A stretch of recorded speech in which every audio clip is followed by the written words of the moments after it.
अब आप फ्रेम में देखने लग रहे होगे भाई, हरियाणा का बहुत ही सच्चा और ईमानदार सिपाही भाई अपने साथ मौजूद है, सुनील संधू भाई, जो हरियाणा के मुख्यमंत्री द्वारा भी सम्मानित करे जा चुके हैं और बहुत ही अच्छे अच्छे काम करने लग रहे हैं भाई। अपना वीडियो देखी भी होगी, वायरल होने लग रही है भाई की वीडियो। तो सबसे पहला सुनील संधू भाई आपका बहुत बहुत स्वागत है। आपका भी बहुत बहुत धन्यवाद भाई साहब, जो हमारे इस लायक समझा यहाँ तक आए। जी भाई।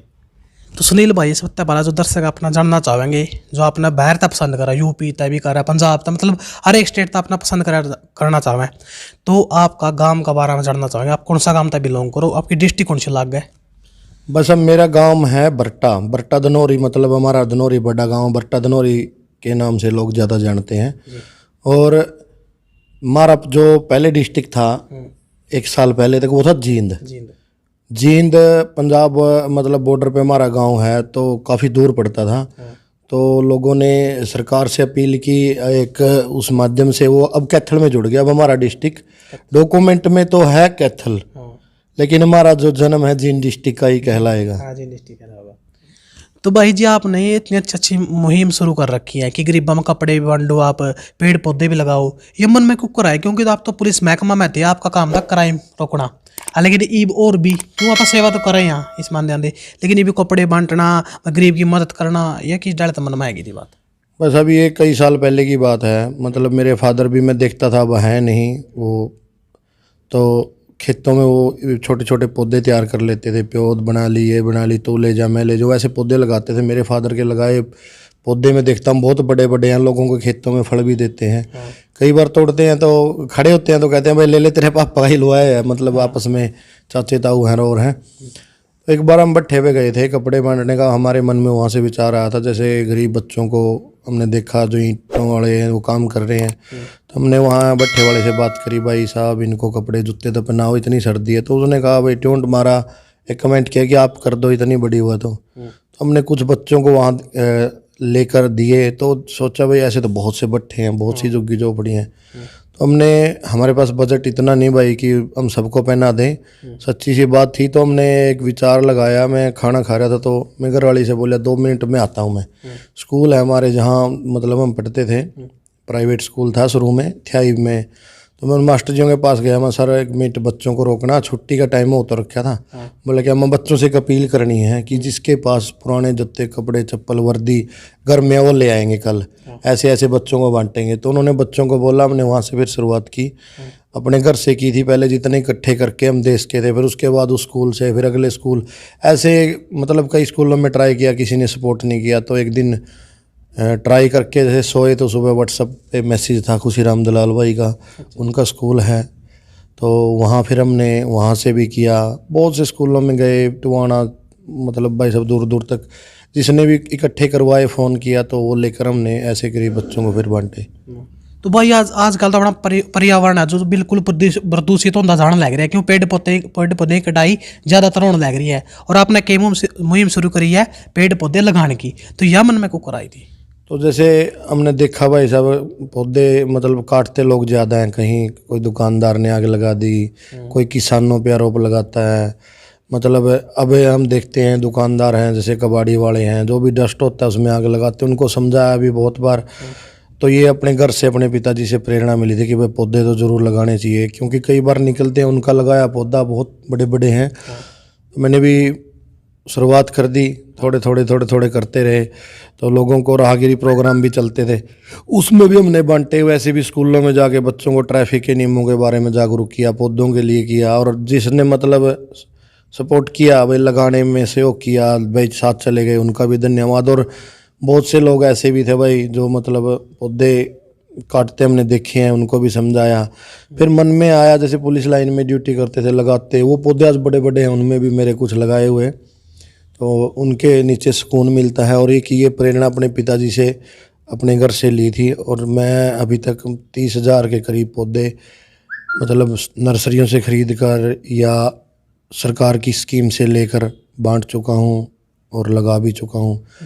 और अभी इस साल भी 100 के करीब बड़ पीपल नीम हमने 100 के करीब शहर के कोनों पे लगाए हुए हैं, ताकि देखकर कोई प्रेरणा ले कि भाई पुलिस वाला भी ये कर सकता है तो हम क्यों नहीं। अब वो टाइम नज़दीक है, पीठ पे का ऑक्सीजन का सिलेंडर होगा। अगर अब भी नहीं हम सचेत हुए, ज़्यादा से ज़्यादा पौधे नहीं लगाए, तो अपने भविष्य, अपने जो बच्चे हैं उनको दिक्कत आएगी। हमारी तो औखी सौखी आधे की निकल जाएगी, आधे का मतलब और निकल जाएगी। मतलब अपनी जो आगे युवा पीढ़ी आने लग रही है उसकी खतरा आगे जीवन में, क्योंकि आपने बताया कि वो पीछे सिलेंडर अपना बैन कर रखने पड़े करेंगे जिसमें अपना ऑक्सीजन भरपूर अभी तो मात्रा में। मतलब कार्टूनों में देखते हैं भाई, कार्टून बनाते हैं, मतलब सबका फर्ज बनता है। हम सरकार पे छोड़ देते हैं कि वो सरकार सड़कों के पास लगाती है, स्कूलों में देती है, सरकार भी बहुत प्रयास कर रही है, लेकिन लोगों को उनकी संभाल करनी पड़ेगी। अकेली क्या करेगी सरकार, अपने भी तो ये मुहिम शुरू करनी पड़ेगी भाई। अगर एक बंदा भी एक पेड़ लगाओगे ना तो बहुत ज्यादा पेड़ लग जाएंगे अपने। हाँ, तो कुछ लोग तो न्यू भी कमेंट करने वाले हो गए, जिसमें न्यू भी गंदे हो गए कि वो तो एक पुलिस में तो हो ही गया, ये तो अपनी पब्लिसिटी खातिर पे रहा, कपड़े बांटता नहीं करता। किसी ने बात भी कही? भाई साहब, मेरे सामने तो कभी किसी ने कहा नहीं, मैं कैसे किसी को ब्लेम करूं, लेकिन किसी ने चोर भी नहीं कहा भाई ने अभी तक। एक दो कमेंट आ जाता है, जैसे कोई या तो पुलिस के डंडे के नीचे निकला हो कहीं गलत काम करते हुए, या वो पुलिस को पसंद नहीं करता हो। नहीं तो आप हजारों लाखों कमेंट भी आते हैं तो सभी कहते हैं भाई पुलिस वाले भाई आप बहुत अच्छा कर रहे हो, ऐसे ही लगे रहना। देखो मंजीत भाई, जितना मेरे से हुआ आज तक मैंने दिल जान से किया। आगे तो मेरी भी जिम्मेवारियां, मेरे बच्चे भी बड़े हो रहे हैं, मेरी खुद की जिम्मेवारियां भी बढ़ रही हैं। शायद जितना ज़ोर शोर से मैं कर रहा हूं, क्या पता अब आगे कर भी ना पाऊं, ऐसे बोल दूं कि भाई मैं लगातार लगा रहूँगा। लेकिन पब्लिसिटी का ऐसा, अगर अच्छा काम करके पब्लिसिटी मिलती है उसमें बुराई भी कुछ नहीं है। जो पुलिस की लोगों ने एक छवि बना रखी है उसको सुन के पब्लिक के मतलब मुंह से कई बार देखा है, सिविल में भी होते हैं, क्या किसी को नहीं पता ये पुलिस में है, तो बड़ा पेन होता है। तो कुछ भाई ऐसे हुए जो आवारागर्दी में फिरा मोटरसाइकिलों पे और उन्हें ट्रैफिक का रूल भी तोड़ा है, तो उन तय संदेश के माध्यम से क्या कहना चाहो? क्योंकि उनकी जमाइन जो ट्रैफिक रूल हो कि जमाइन सीटी कर दी रूल तोड़ तोड़ क्या ये तो माँ बाप को तो बच्चों की तरफ देखना पड़ेगा, और बच्चों को उन माँ बापों को भी समझाना पड़ेगा जो बच्चे स्कूलों में पढ़ते हैं ना। मैं स्कूलों में जाके यही तो अवेयरनेस करता हूँ कि भाई अपने माँ बाप को शपथ दिलाओ, जब भी स्कूटी गाड़ी बाइक बाहर निकलेंगे लेकर हेलमेट लगाएंगे, गाड़ी है तो बेल्ट लगाएंगे। देखो चलान से हर समस्या का हल नहीं है, चलान से तो आर्थिक जुर्माना मतलब हो सकता है, लेकिन सच्चाई ये है कि खुद को समाज को जागरूक होना पड़ेगा। जागरूक होंगे तब जाकर इन ट्रैफिक के नियमों का पालन किया जाएगा। ये तो एक है, जैसे हम देखते हैं जो ये पटाखे बजाते हैं इसका 10,000 रुपये का जुर्माना है, हो गया, वो तो अपनी जेब से भरेगा नहीं, क्यों, आवारागर्द है वो, अपने माँ बाप को बाइक छुटवाने के लिए करना पड़ेगा। इसलिए सभी अभिभावकों को चाहिए कि अपने बच्चों को वो सलेंसर ही न लगाने दें। पता नहीं होता क्या माँ बाप को कि आपके बेटे ने वो कर रखा है, पटाखे बजाता है। ये जिम्मेवारी उनके माँ बाप, उनके परिजनों की बनती है, रिश्तेदारों की, कि बच्चे को गलत रास्ते पर जाने से रोकें और समझाएं कि भाई इतनी स्पीड में ना बाइक चलाएं, गाड़ी ना चलाएं। और भाई जो नहीं मानते हैं फिर वो। तो भाई जी कुछ लोगों का भीतर में तो डर हो है, पुलिस ने देख दे डरने लग जाए, लेकिन जब वो अपना देखा नहीं सा अच्छा अच्छा काम कर देने तो उनका अंदर एक प्रेरणा जागा है कि भाई इसे से भी पुलिस वाले हैं। तो उनका बारे में क्या कहना चाहूँगा? मैं भाई यही कहना चाहूँगा, पुलिस वाले भी अपने भाई बंद हैं।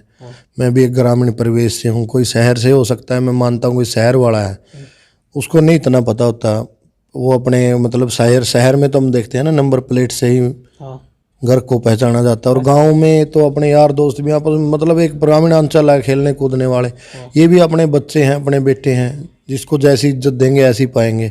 अब मैं लोगों को इज्जत देता हूँ तो भाई मेरे को तो रास्ते में मतलब वो राम राम की तूड़ी सी नहीं है, उड़े कर, मतलब मैं जिस रोड पे भी जाऊँ, जिस गली में जाऊँ, चाहे कोई ऑटो वाला हो, कोई बाइक वाला हो, चाहे कोई दुकानदार हो, सब रोकेंगे, भाई साहब नमस्ते, राम राम करेंगे, चाय खाना पूछते हैं, अगर कुछ अच्छा किया है तो एक पूछते हैं, और भाई कोई अच्छा करेगा तो उसको भी पूछेंगे। आप मुख्यमंत्री द्वारा भी सम्मानित करे जा सके, वो कौन सा अवार्ड पत्र था जो मुख्यमंत्री जी ने आपको दिया था और किस वजह से आप सम्मानित करे थे? सीएम साहब ने भी सम्मानित किया, राज्यपाल जियों ने भी, हमारे देवर जी हैं उन्होंने अन्याय सम्मान दिया था जी न्यूज़ के उसमें, और प्रोग्राम में वहाँ रामलीला शर्मा जी थे, अपने मंत्री हिमाचल के थे किशोर जी, और भी मतलब वहाँ हरियाणा, पंजाब और राजस्थान में से मतलब 3 स्टेटों का प्रोग्राम था। हरियाणा से मैं ही था उस प्रोग्राम में, मुझे चंडीगढ़ बुला के सम्मानित किया था, और सीएम साहब ने जो शौर्य सम्मान था वहाँ मुझे दिया था। यही था, जैसे सोशल मीडिया पे देखते हैं या अपने जो एरिया के होते हैं, जिले वाइज होते हैं, हरियाणा में पुलिस डिपार्टमेंट में कौन कैसा काम कर रहा है, और अलग डिपार्टमेंट में कोई ग्रामीण है, कोई सरपंच है, मतलब ऐसी उन्होंने हस्ती बोल रहे थे, मैं तो एक आम आदमी हूँ भाई, उनको सम्मानित किया था और उन सब का सम्मान देने के लिए मैं धन्यवाद भी करता हूँ। और उस टाइम भी किया था कि भाई इससे एक हौसला बढ़ता है, भाई पुलिस वाला है ये पौधे लगा सकता है। और देखो लोग कहते हैं कि बेरोजगारी बहुत है, मैं बेरोजगारी अगर वो मानते हैं भाई ये भी तो रोजगारी है, देश के लिए कुछ कर लो, अपने बिल्ले बैठने से कोई फायदा नहीं है। अगर आप अच्छा काम करोगे तो समाज में आपका नाम भी होगा, समाज आपको इज्जत भी देगा और आपको आगे बढ़ने का अवसर भी मिलेगा। तो आपने एक पीछे कुछ महीने पहले एक मुहिम भी चलाई साइकिल यात्रा, तो वहाँ कुकर मन में आई थी, उसका माध्यम से क्या संदेश देना चाहते आप? अभी कोरोना में हमने देखा भाई सब ऑक्सीजन की किल्लत हुई थी, वो रियलिटी है, कुछ कहते हैं नहीं थी, मतलब काला बाजारी भी खूब हुई। आपने पता है सिलेंडर कितने महंगे। तो मैंने सोचा कि क्यों ना लोगों को जागरूक करें कि भाई जैसे हम पैदल चलते थे पहले, पैदल चलना छोड़ दिया, शरीर में परिश्रम नहीं होता, बीमार होते हैं लोग। साइकिल चलाते थे, साइकिल को भूल गए। पेट्रोल डीजल रेट कहते हैं बढ़े हुए हैं। अगर हम जो छोटे मोटे काम हैं, साथ में तो कहते हैं काम नहीं है, और अगर कोई ऐसी जगह जाना हो तो बाइक चाहिए, थोड़ा टाइम लग जाएगा, ये है ना, अपनी कसरत भी होगी। तो एक संदेश दिया था, तिरंगा लगा कर पौधा रख के हम साइकिल पे चले थे 900 किलोमीटर। 2 बार हमने वो यात्रा शुरू की और लगभग 9-10 जिले कवर किए। उसमें यही संदेश था कि भाई ज़्यादा से ज़्यादा पौधे लगाएं। और तिरंगे का मतलब ये था, हमने कई वीडियो देखी हैं, और इंग्लैंड की पता नहीं कहाँ की थी, वो एक भाई था करनाल का, जूड के नाम से, तिरंगे के ऊपर था, कोई कह रहा था भाई ये खालिस्तानी, ये पता नहीं क्या क्या चीज़ें चली। तो मेरा एक मैसेज देना था भाई ये तिरंगा है ना, सब कुछ इसके नीचे है, कहते हैं हाथी के पाँव में सब कुछ, सबका पाँव। मतलब तिरंगे से बड़ा कुछ नहीं है, कोई जात पात नहीं है, कोई कुछ भी धर्म नहीं है। मैं नहीं मानता किसी भी चीज़ को, हमारा तिरंगा हम एक सूत्र में पिरोने की प्रेरणा देता है। भाई तिरंगे लगाएं, पौधे लगाएं, ना तो ऑक्सीजन की कमी होगी, और जिस बच्चे को अपने अभिभावक या किसी से प्रेरणा मिल जाए, उसको पता लगे कि तिरंगा क्या है। राजनीतिक पार्टियों के झंडे पे से ना लगाएं, और ना ही मैं पसंद करता। मेरा मतलब यही था कि हम लगाएंगे तो अपनी छत पे, अपने घर पर। हमने अपने पूरे गांव में एक बार लगाने की कोशिश भी की थी, जिसमें हमने काफ़ी प्रतिशत तिरंगे बांटे और लगाए। और मतलब एक यही संदेश देना था कि पर्यावरण से बड़ा आज के टाइम में ज़रूरी कुछ नहीं है। तो पीछे से एक वीडियो वायरल हुई थी, वीडियो भी थी, एक फोटो भी थी, एक पुलिस वाले की थी भाई की, जो रोड पे बैठे रहे नहीं है, मतलब जो कुछ मतलब कोई अपनी मूंगफली बेच रहा है, कोई अपनी जूते की दुकान कर रहा है, तो उस पर लात मार देगी एक वीडियो फोटो वायरल हुई थी। तो कुछ अभी तक क्रूरता है, जो उन भाइयों ने क्या कहना चाहोगे जो ये गरीब बैठे रहे, उसको लात मारी थी? मैं ऐसे लोगों को कहना चाहूँगा भाई साहब, मैंने भगवान को नहीं देखा, महसूस किया है। जो मैं काम करता हूँ और जो सोचता हूँ, अगर मेरे पास पैसे भी नहीं हो, कुछ भी ना हो, तो जिस मतलब सच्चे दिल से जो काम की तरफ बढ़ता हूँ, मुझे वो मेरा पूरा होता है। और आज के टाइम में अगर धरती पर भगवान की बात करें तो मैं पुलिस को मानता हूँ, क्योंकि कहीं मर्डर हो जाए, 50 आदमी मर जाए, 1 आदमी मर जाए, कोई एक्सीडेंट हो या लड़ाई झगड़ा हो जाए, तो सबसे पहले लोग उस टाइम भगवान को भी ना याद कर पाए तो पुलिस को याद करते हैं। और पुलिस के पास एक सताया हुआ आता है और एक मतलब मारने वाला होता है। एक अमीर लगा लो या गरीब लगा लो, या लड़ाई झगड़े वाले भाई गरीब भी हो सकते हैं। तो एक पीड़ित होता है तो वो उम्मीद लेकर आता है। तो कुछ लोग क्या करते हैं, पीड़ित की मदद नहीं कर पाते अपने स्वार्थ के लिए, और ये सच्चाई भी है जिसे हमने स्वीकारना चाहिए। मैं वैसे ही कह दूं वो, लेकिन हाथ की उंगली पंचों एक जैसी नहीं है। वो कुछ लोग जो मतलब ऐसे पीड़ित की मदद ना करके पीटने वाले की मदद कर देते हैं, उनकी वजह से हमारा डिपार्टमेंट भी बदनाम होता है। अगर हम सब पुलिस वाले हो या किसी भी डिपार्टमेंट में, क्योंकि चोर तो हर डिपार्टमेंट में है, चाहे सरकारी हो या प्राइवेट हो, और भाई आम आदमी उसमें भी चोर बहुत हैं, अपना स्वार्थ कोई नहीं छोड़ता। तो मेरी तो उन सब भाइयों से अपील है कि जो जनता हमारे ऊपर विश्वास करके और एक न्याय के लिए आते हैं, न्याय तो कोर्ट ने करना होता है, लेकिन उसका रास्ता हम बनाते हैं। अगर उस रास्ते को हम गलत तरीके से बनाएंगे तो उसको न्याय नहीं मिलेगा। कोर्ट तो उस हिसाब से चलेगी ना, फिर आगे जाके गवाह ये वो होता है। तो भाई कभी भी अपने लालच में किसी भी पीड़ित का शोषण मत करो, उनकी उम्मीदों पे खरे उतरो और उन्हें एहसास करवाओ कि तुम सही जगह आए हैं। और भाई एक रेडी वालों को लात मारना थप्पड़ मारना ये कहाँ की बहादुरी है? ये तो एक गिनौना और गिरा हुआ काम है। अब उसने मारा, वो वीडियो बन गई, पूरी दुनिया में गई, लोगों ने पुलिस को मतलब गाली दी होगी, कल सोचा पुलिस के बारे में। होना तो ये चाहिए, जब पुलिस वाले अच्छा करते हैं, खुद पुलिस वाले ही अगर उसे शेयर करें, वो ना करें जो जिसका शोषण हुआ है, लेकिन उसमें एक पुलिस की छवि बनती है। लेकिन खाली छवि से काम नहीं चलेगा।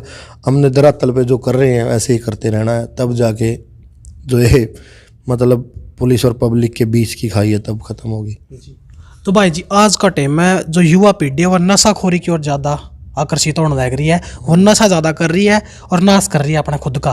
तो उनकी मोटिवेशन का तौर पे क्या कहना चाहोगे, क्योंकि आपने भी अपना टाइम में बहुत स्ट्रगल किया होगा वर्दी पाने खातर। तो अगर वे इस डिपार्टमेंट में आना चाहे पुलिस वाला में, तो वे कुकर है इसका, कुकर इस नशाखोरी की लत है छुटकारा पा सके। भाई साहब जो मतलब नशाखोरी है, ये बच्चे का पता क्या मेन कारण है? आपस के पारिवारिक जो रिश्ते होते थे, पूरी पूरी पीढ़ी, दो दो तीन तीन भाई, आगे दादे परदादे एक ही परिवार में निकल जाते थे।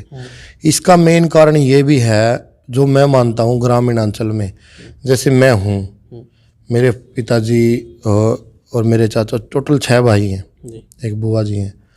अब हम अलग अलग रहते हैं, जैसे दूसरे चाचा ये वो। अब मेरे भाई का लड़का चाचे वाले का या मेरा भाई कोई गलत काम करे तो पहले क्या होता था, चाचा वो भाई उसको थपेट देता था, रोकता था, मम्मी पापा को बताता था और कहता था इसने ये गलत किया, तो उसको एक डर होता था भाई मेरे अपने माँ बाप से बच गया तो चाऊ जी दिन पता लग जाएगा, वो पिटेगा। वो एक तो वो गया, क्योंकि आजकल टाइम नहीं रहा कहने का किसी को।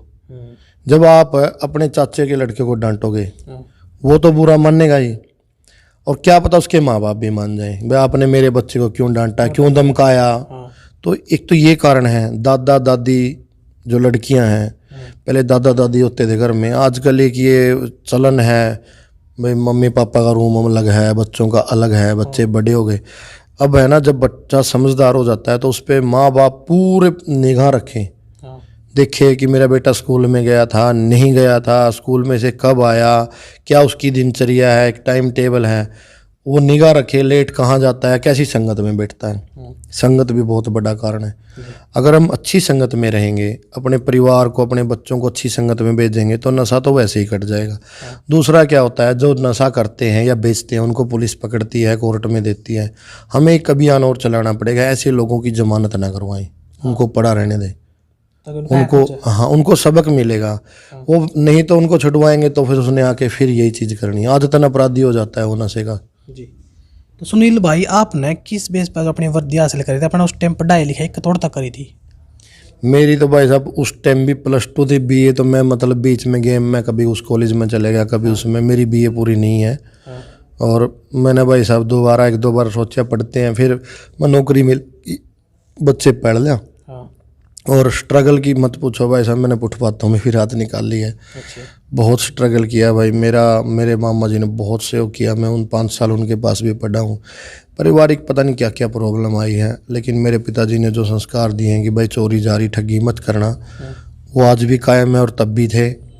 और मतलब एक ही चीज़ थी भाई, चाहे मैं अपना खून बेच के आपकी ज़रूरत पूरी करूँ, कभी भी चोरी मत करना, किसी का दिल मत दुखाना। और जब मैं नौकरी लग गया था तब भी उनका यही था बेटा कि मतलब ऐसा काम करना, काम भी हो जाए और नाम भी हो जाए। तो मैं भाई ज़्यादा तो कहता नहीं, 99-100% कोशिश मैंने 100% की है। कहीं ना कोई कमी रह सकती है, क्योंकि संपूर्ण तो लोग तो भगवान ही बन जाता है, और लोग तो भाई भगवान से भी दुखी हैं, भगवान में भी कमी निकाल देते हैं। तो वही मैं उस पर खरा उतरने की कोशिश की है, और मैंने अपने माँ बाप का, अपने मामा जी, अपने रिश्तेदारों का, अपने जो भी मतलब गांव का, हरियाणा का नाम रोशन करने की कोशिश की है। मतलब प्लेटफॉर्म कोई भी हो, चाहे कोई ओलंपिक में मेडल ले आए या फिर अपने फील्ड में रहते हुए अलग करके दिखाए, वो किया है। अभी जैसे आप देखो, खुश और संपूर्ण की बात आ गई, तो जैसे अब बारिश हो गई ज़्यादा, और बारिश की ज़रूरत नहीं है, और कुछ किसानों को शायद ज़रूरत भी हो सकती है किसी एरिया में। जहाँ ज़रूरत है वो तो कहेंगे भगवान बहुत बहुत भला, आपने हमारा डीजल पेट्रोल बचा दिया, बिजली बचा दी, हमारा काम किया। और जिस उसमें आपने नहीं किया, मतलब जहाँ जरूरत नहीं थी वहाँ बारिश होगी हाँ तो वो कहेंगे वो मार दिए भाई, पहले ही डूबे पड़े थे, वो गाली देंगे। मतलब भगवान भी भाई भगवान तभी दुखी है लोग। दुखी हैं लोग। हाँ तो सुनील भाई, कुछ लोग ऐसे भी हैं जो इस वीडियो ना देख कर नहीं भी कहोगे तब की है मेरा रियो दिमाग खराब करे जाओ, कोई तड़कती भड़कती चीज़ लेकर आए करो, जो शिक्षा देने वाली चीज़ है नहीं देखकर राजी को नहीं। सोशल मीडिया पे मतलब ऐसा गंद मचा रखा है। यहीं कोई पास में गांव है, मैं गाँव को क्यों बदनाम करूं। एक दादा पोता है, हाँ कोई कह रहा था, ये वीडियो मैंने देखी सोशल मीडिया पे, एक दादा पोता वो गालियां दे रहे हैं मतलब आपस में, और लोग वहां जाके इंटरव्यू कर रहे हैं। मैं उनको भी घटिया मानसिकता के लोग मानता हूँ जो ऐसे लोगों के इंटरव्यू करके एक व्यू के चक्कर में सोशल मीडिया पे डालते हैं। वो देखेंगे तो बच्चे अपने दादे के साथ ऐसे करेंगे, आगे अगर इम्प्रूव क्या क्या संदेश जाता है उस चीज़ों से। मंजीत भाई ऐसे लोगों से भी बचना चाहिए। तो सोशल मीडिया का दुरुपयोग ज़्यादा है, मतलब सदुपयोग कम है। मैं अपने आप पे फख्र करता हूँ कि जो मुहिम मैंने चलाई थी सोशल मीडिया पे, चाहे पौधे लगाने की हो, चाहे तिरंगे बांटने की हो, चाहे गरीब बच्चों को कॉपी किताब कपड़े झुग्गी झोपड़ियों में जाना, मतलब मुझे खुद याद नहीं है मैं कितनी लड़कियों की शादी में सहयोग करने जा चुका हूँ, मैंने कहाँ से शुरुआत की थी। मैंने कोई रिकॉर्ड थोड़े बनाना है, अपने करते जाओ और डालते जाओ। तो सिर्फ सोशल मीडिया का यही कारण था कि वो लोग कोई जींद का है वहाँ करके सोशल मीडिया पे डाले। मैं मानता हूँ उसने मेरे से प्रेरणा ली है। कोई यूपी कर रहा है, कोई राजस्थान कर रहा है, कोई उत्तराखंड कर रहा है, विदेशों तक करते हैं और वो वीडियो आती है और वो क्या कहते हैं कि सुनील भाई हमने आपसे प्रेरणा ली है। तो मेरी छाती है ना, मेरा सीना गर्व से चौड़ा हो जाता है कि मैंने ठीक किया है। और यही मैं कहना चाहूँगा सोशल मीडिया के जितने भी यूट्यूबर हैं, बहुत से भाई मेरे से भी मेरे पास भी आए हैं बुरे वक्त में, हमने साथ भी दिया उनका कि भाई कभी भी अश्लीलता मत फैलाना बस। क्योंकि इसी एप्लीकेशन है जिसका आप सदुपयोग करके भी उनका अच्छा प्रयोग मंदिर ले सका पा। लेकिन लोग क्या करें, रात में 10-10 12-12 1-1 बजे उन पे इसी अश्लीलता गंद भरी वीडियो चलावे, जिस तरह जो अपनी युवा पीढ़ी है वो बिल्कुल खराब होने लग रही है। युवा पीढ़ी से एक ही अपील है, उसकी रिपोर्ट करें। फेसबुक पे एक ऑप्शन होता है रिपोर्ट, उसकी रिपोर्ट उस पर लिखें भाई ये गलत है ये है, वो ऑटोमेटिक उनको देखना बंद कर दें, डिलीट कर दें। जो अच्छी है उसे शेयर करें, अच्छाई बुराई के ऊपर अपने आप जीत जाएगी और ये गंद फैलाना भी बंद हो जाएगा भाई। लास्ट में जानने जा रहे जो अपने दर्शक जुड़े हुए हैं उनसे क्या कहना चाहोगे संदेश का माध्यम से? भाई मैं ये कहना चाहूँगा, पीछे मैंने जो सबसे मतलब कठिन टाइम देखा है देश में, कोरोना के टाइम देखा है। दुनिया में कितनी डेथें हुई और किस किस को क्या क्या परेशानी हुई, गरीब अमीर सब आए हैं उसके। और उसमें सबसे ज़्यादा जो कमी थी वो ऑक्सीजन की थी। ज़्यादा से ज़्यादा पौधे लगाएं और भाई वो जो पैसे वाले होते हैं ना बड़े बड़े आए और बड़े बड़े चले गए, किसी के साथ कुछ नहीं गया। अगर कमानी है तो इंसानियत कमाएं, इज्जत कमाएं, एक दूसरे की मदद करें। जो अच्छा करे उसे शेयर करें, जो गलत करे उसे इग्नोर करें। और मतलब अगर अच्छा को सपोर्ट नहीं कर सकते तो बुरे को भी मत करें। यही मेरे भाई। तो अपने एक सवाल रहेगा सुनील भाई, तो अपने पीछे मास्क पे भी आंदोलन बना था जो कर्मो भाई और पीछे पकड़े थे वहाँ चंडीगढ़ में कि मास्क कौन लगा रहे थे। तो ये मास्क आंदोलन शुरू कर रहा था कि मास्क लगाना था दमघुट है, जिस बंदा अगर कई बंदे की सुनने में आए थे कि हमारा दमघुट है मैं लगाने दे को नहीं, तो ये मास्क आंदोलन बंद करने की सोचा ना भाई, जो मास्क है ना ये लगाना बंद करो। तो उस विषय में आप कहना क्या चाहो, मास्क तो अपनी सेफ्टी हो उसका कि नहीं हो उसका है? भाई मुझे एक चीज़ का पता है, जब सरकार है अपने देश के नागरिकों के बारे में सोचती है, मैं मास्क लगाओ, जो सरकार की गाइडलाइंस है हमने सरकार बनाई है सबने मिलके, तो उसको हमने अमल में लेके आना चाहिए, अगर उससे हमारी सेफ्टी होती है। दूसरा, मास्क का सबसे बड़ा फायदा मैं बताता हूँ, प्रदूषण। जो धूल के कण होते हैं नाक के माध्यम से गले के माध्यम से अंदर जाते हैं, 70 प्रकार की बीमारी पैदा होती है। उसका कितना बड़ा बेनिफिट है मास्क का। कोई भी डॉक्टर आता है जब वो मरीजों का चेक करता है तो वो मास्क लगाता है। कोरोना से पहले ही देख लो, वो डॉक्टर होते हुए MBBS होते हुए लगाता है तो कोई तो फायदा होगा। संक्रमण से बचने के लिए तो लगाते हैं, हाथों में ग्लव्स पहनते हैं। तो मुझे तो यहाँ से इसमें लगता है कि मैं मास्क वहाँ ठीक है। सुनील भाई आपका बहुत बहुत धन्यवाद जो अपना कीमती टाइम काट का मारता है ये इंटरव्यू दिया, जबकि आप इस टाइम बहुत बिजी थे तमाम भाई। भाई साहब आपका भी धन्यवाद, अच्छे काम के लिए 24 घंटे कभी भी याद करना, वहीं पहुँचेंगे भाई। तो भाई ऐसे बन रहे हो, ऐसे और भी मोटिवेशन इंटरव्यू आप तक लेकर रूबरू होते रहोगे। तब तक लेकर चैनल सब्सक्राइब नहीं करिए तो सब्सक्राइब कर लो, कमेंट करके बता रहे अपना सुनील सर का इंटरव्यू कैसा लग गया। और सर का भी एक चैनल है जो अपना डिस्क्रिप्शन में मिल जाएगा, उस पर भी जाकर देखो कि सर कितनी हेल्प कर रहे हैं। तब तक के लिए बने रहिए, जुड़े रहिए अपने साथ। जय हिंद, जय हरियाणा।